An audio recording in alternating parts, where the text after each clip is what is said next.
Imagine living your life after 50 and feeling energized and excited about your future.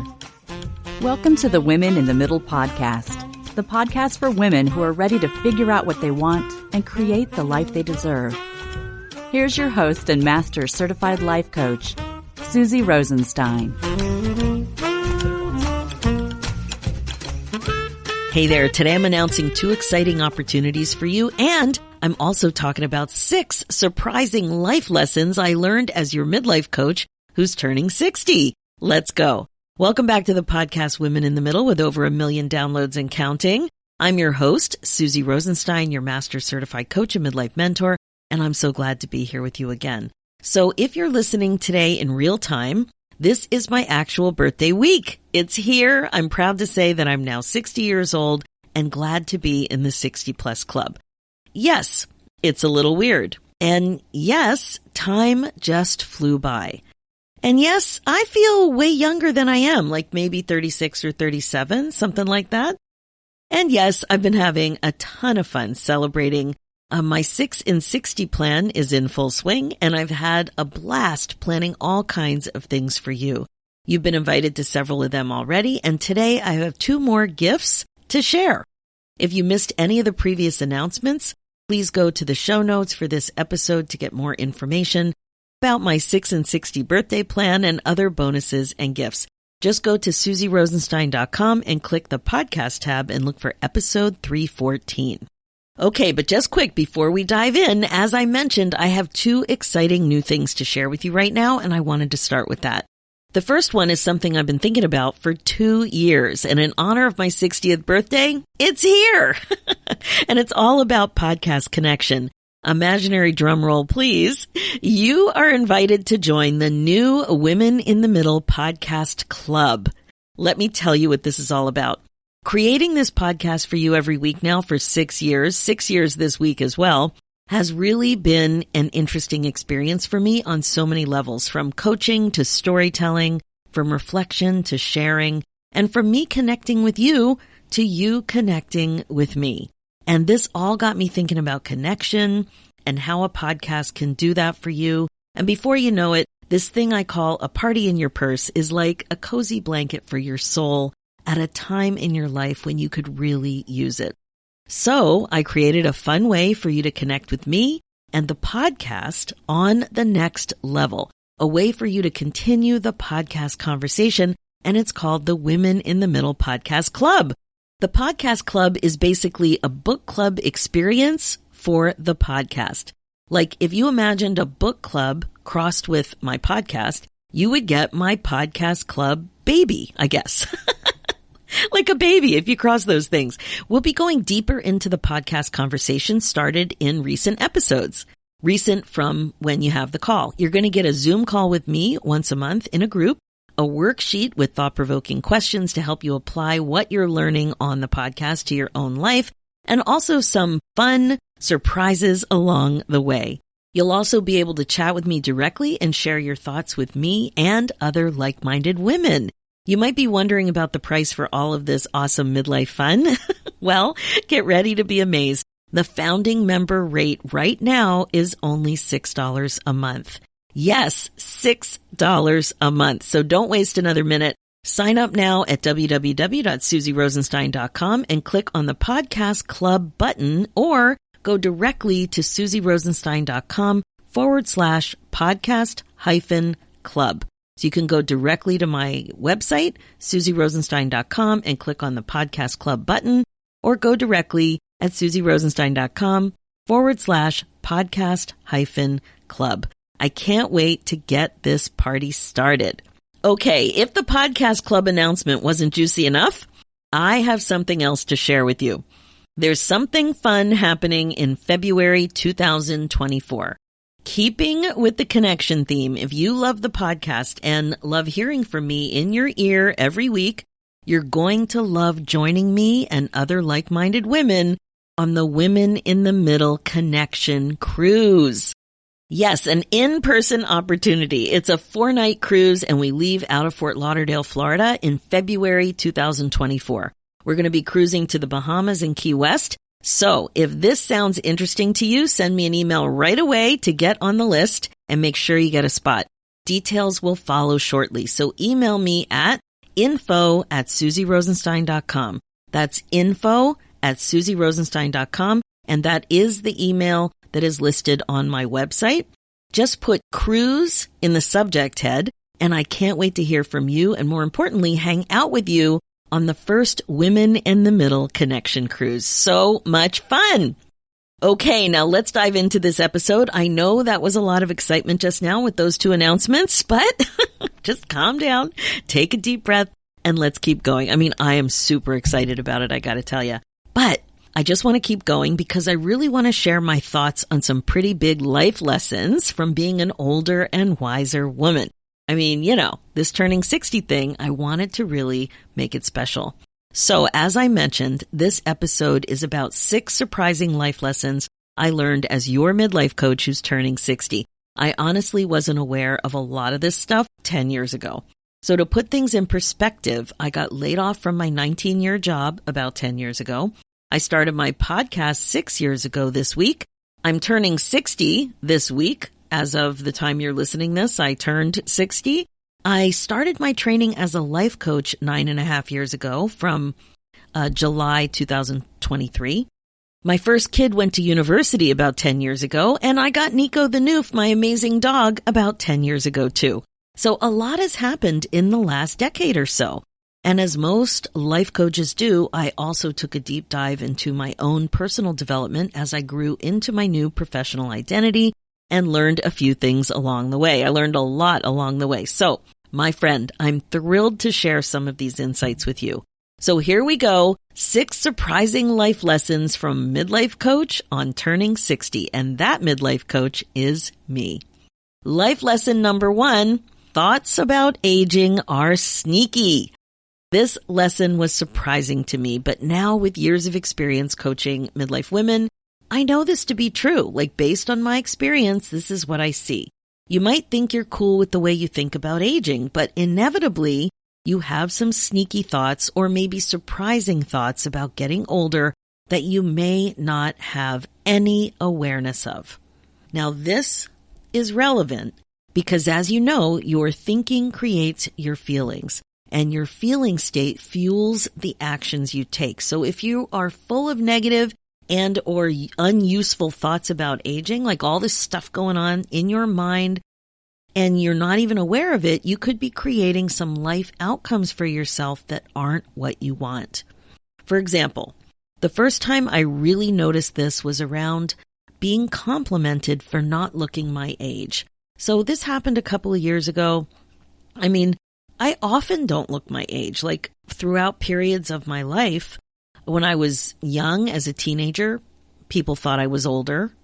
And, that was fun back then. And then as I started to get north of 40, I started to get comments pretty regularly that I didn't look my age. They seem to have slowed down in the last few years, I had to say. But I did start to notice that on occasion, a couple of years ago, when I was being complimented for not looking my age, I had a reaction to it, a big positive reaction to it.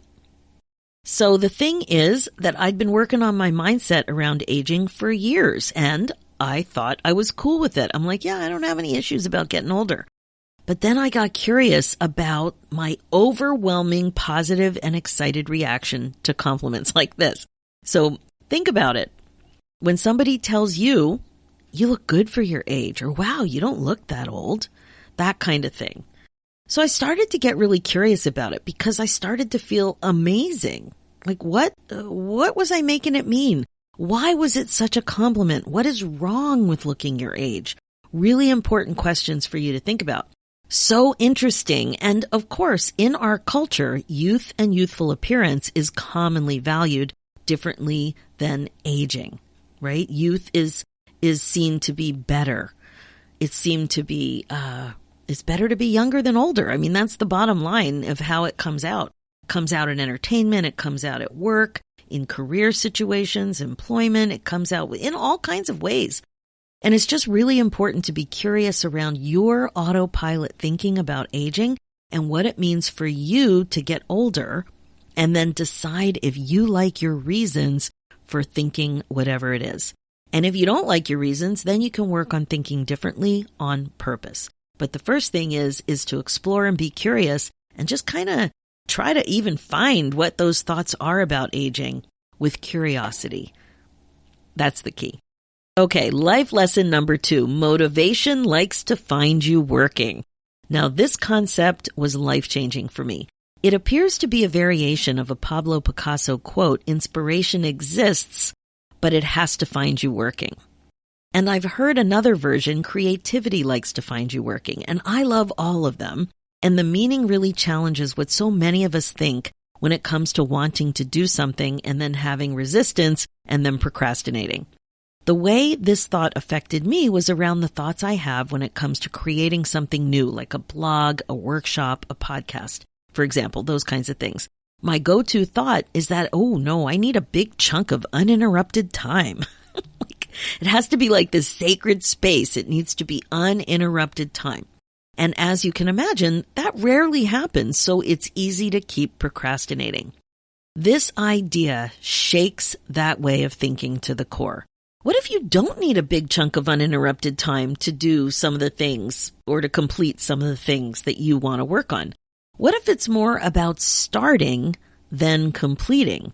And like I said, this concept was life-changing for me. There's magic in starting, in taking the first step. So that's what I want to offer you. If you want to do something, to create something, to try something, you can believe your thoughts that you shouldn't do it now for whatever reason, or you could challenge your thinking that there's value in starting. Period. That's it. And the idea is that the act of doing whatever it is will help you take the next step and get the inspiration, creativity, and motivation that you need. So good. Okay, life lesson number 3, underwear says a lot about your self-care. Now, you've heard me talk a lot about your panty situation on this podcast. The first time was way back on episode number 6 in 2017. I believe your underwear is a really important clue to how you are taking care of yourself. It's not that your undies need to be fancy or expensive, but if you're wearing pathetic panties, I think it's a great opportunity for you to be curious why. Why would you wear something that doesn't look good, doesn't feel good physically or emotionally? Pathetic panties, they don't serve you anymore. They no longer serve you. They don't do what they're supposed to do properly when they ride up or roll down, when they fall down, or quite frankly, when they actually fall right off your bum. And I hate to admit it, but that actually happened to me once. I was carrying grocery bags across the parking lot on the way to my car. And as they were slipping down, I was like loaded with grocery bags, both arms. And I was thinking, I feel them slipping down. I'm like, oh my God, what is happening? Are they actually going to fall down and hit the pavement? Then I remembered, wait. I remembered I was wearing a skirt. Well, if I'm wearing a skirt, everything would be okay. Am I wearing a skirt? So I'm like shuffling along, trying to get my car, and all of this drama was happening as I was making my way across the lot, being loaded down with groceries. When I got to my van, I could see that, in fact, I was wearing a skirt and all was fine. Well, except one thing. I was left with the evidence. There was a big giant clue that I could no longer ignore. I wasn't taking care of myself in this department at all. And my self-care was on the line. So I did something about it. I got really curious about why this happened and my thoughts about all of it. Even my confusion about where to buy new panties and my resistance to getting rid of the old ones. Lots of juicy thoughts to work on. There was so much going on with this topic, I couldn't believe it. But the lesson here is that your underwear serves as an important clue to how well you're focusing on your own self-care, how well you're taking care of yourself the way you want to. Not the way you're supposed to, not about what some article or blog told you to do, the way you want to. You got to look at that disconnect and ask yourself, is this where I want to be? So, as always, send me an email when you take care of business down there because it cracks me up and it makes me so happy. It's the most popular email I get. Okay, lesson number 4. Envy is an awesome clue to what you actually want. It's a funny thing about envy. It feels like such an ugly emotion with few, if any, redeeming qualities. That's what it feels like. So here's the definition: a feeling of discontented or resentful longing aroused by someone else's possessions, qualities, or luck. Not very nice, right? Ugh. But here's the thing. Hiding in the weeds of all that messy negative emotion are more clues. Kind of like the pathetic panty situation. There's clues. So why would you feel envy anyway? Because of resentful longing aroused by someone else's possessions, qualities, or luck. Someone else has what you want. Bing, bing, bing. Emphasis on the phrase, what you want. In midlife, getting clear about what you actually want and what your priorities are can draw a big, giant blank. Lots of women in my academy join because of that exact reason. Not knowing what you want can get very heavy, stressful, and confusing. It all happens within the backdrop of aging, thoughts about running out of time, a sense of urgency and time flying, and let's not forget the fear of having regrets. Enter envy, a lovely little emotion that helps shine the spotlight on what you actually want. So if you're aware enough to embrace envy as a clue to help you understand yourself better, you can get some incredible insight. The key is to increase your awareness of feeling that actual feeling, catching it when it's activated, and then being super curious about why you're feeling that way. Envy can save you lots of time if you're open to learning from it. Life lesson number 5, dreaming is a worthy endeavor to get better at. My friend, the way so many of us have forgotten how to dream is so sad. The way I see it, there are 2 parts to this. First, there's being so disconnected to what you even love, what you desire, what lights you up, like it's off your radar, and you may not ever even think about it. You may not have a clue of what this elusive idea is all about for you. It's nowhere near being top of mind. And then the second way I see this is with the inability to start to dream again. Like when you realize you're not dreaming and have no dreams, and then you try to do something about it. There's another problem. You forgot how. It's like your dreaming muscle has atrophied. You're so out of practice that you're just blank. And when you come up with a whisper of an idea, you quickly kill it with thoughts like, well, that'll never work, or that's too expensive, or ooh, that's too hard, or whatever. Like insert excuse, insert thought that's going to take you away from coming up with a dream. I've seen this with so many amazing women in the middle. And one of the strategies I teach is to focus on what you want first and move toward making it foundational so you don't even question it anymore. And then, and only then, you start thinking about how you're going to make it happen. So what first, then how. If you allow the how you're going to do it kinds of thoughts to start too soon, they will absolutely squish your dreams. You got to keep them at bay. Once what you want is solid or foundational, then you can work on asking your brain to think better questions to help you solve the problem. But not to make the problem go away, because it's not a problem. It's just an obstacle. You just haven't figured it out yet. So what first, then how? Totally a great strategy. And life lesson number 6, learn to be present more often than not. This lesson feels like a pillow with a quote on it, or a quote you might have on a fridge magnet, doesn't it? You just talk about being present all the time. We all do. But do you really know what it means? And many of us think we're in the moment, so to speak, but my experience personally and professionally is that, sadly, not so much. We're not. I have a feeling you can relate to this too. First, just think about your phone and your devices. I don't need to say much else about that one. But the other area that it really comes up in is when you're working on a goal or you have a big event or occasion coming up. It's so easy to discount the worthiness of the time and what you're doing in that time on the lead up to accomplishing or experiencing the thing. What happens then is that you just focus on the end result being the big deal, but nothing else really counts. It's all about the big thing. So think of it this way.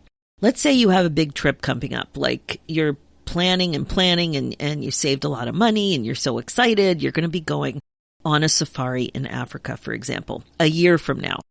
So what typically goes on with this is that you start to think, oh, this vacation is going to be so fun and it's going to be maybe life-changing. I'm going to have so many amazing experiences and, oh, the nature photography, I just can't wait.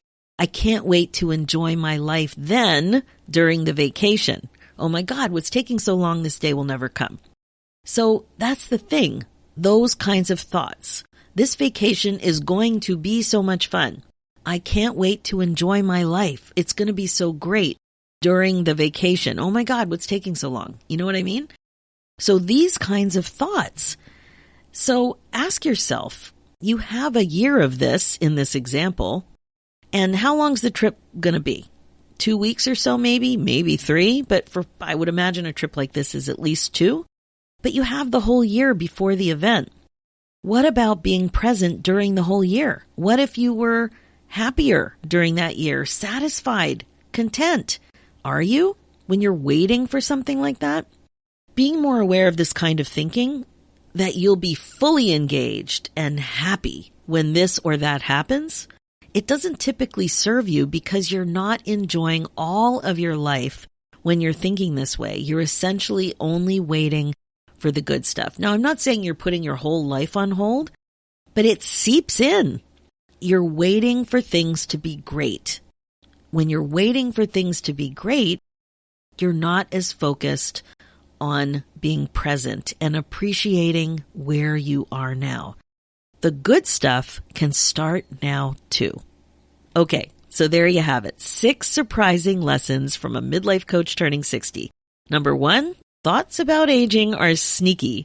Number 2, motivation likes to find you working. Number 3, underwear says a lot about your self-care. Number 4, envy is an awesome clue to what you actually want. Number 5, dreaming is a worthy endeavor to get better at. Number 6, learn to be present more often than not. Sometimes it takes a few decades to get clear on all of this important stuff. You know what? That's okay. Okay, that is it for this episode. As you know, this podcast is all about how to love your life again after 50. It's really all about coaching you to be more intentional and to incorporate mindfulness into your life as a regular practice. This is how you put yourself on your agenda. My focus as your midlife coach is to help you get unstuck, get clear, and focused on your current values and priorities so you don't have regrets. You know you're meant for more and don't want to waste valuable time. I get it. You can absolutely create less busy, more balance, and more happiness. And I can help you create the success you're looking for. That's why I created the Women in the Middle Academy with you in mind, because it's a warm, supportive, and fun coaching community of like-minded women who grow forward together so you feel great about your future. So email me your questions and let's talk about it and see if it's for you. Go ahead and book your free, no-obligation momentum call at www.womeninthemiddleacademy.com. For show notes and links, head over to www.susierosenstein.com and click the podcast tab and look for episode 314. Want to take the podcast conversation to a whole new level? Join the Women in the Middle Podcast Club by heading over to susierosenstein.com and clicking the Podcast Club button. So excited to see you there. What about this? Are you interested in cruising with me in February? The Connection Cruise is waiting for you. Email me at info@susierosenstein.com and put cruise in the subject line and you'll get an email with next steps. There are limited spots, so don't delay. And if you're interested in applying to be a guest on my new podcast, Women in the Middle Entrepreneurs, head over to www.midlifeinterviews.com and apply. Thanks so much for listening. It's time for you to put yourself first, one thought at a time. I'm Susie Rosenstein, and I'll talk to you next week.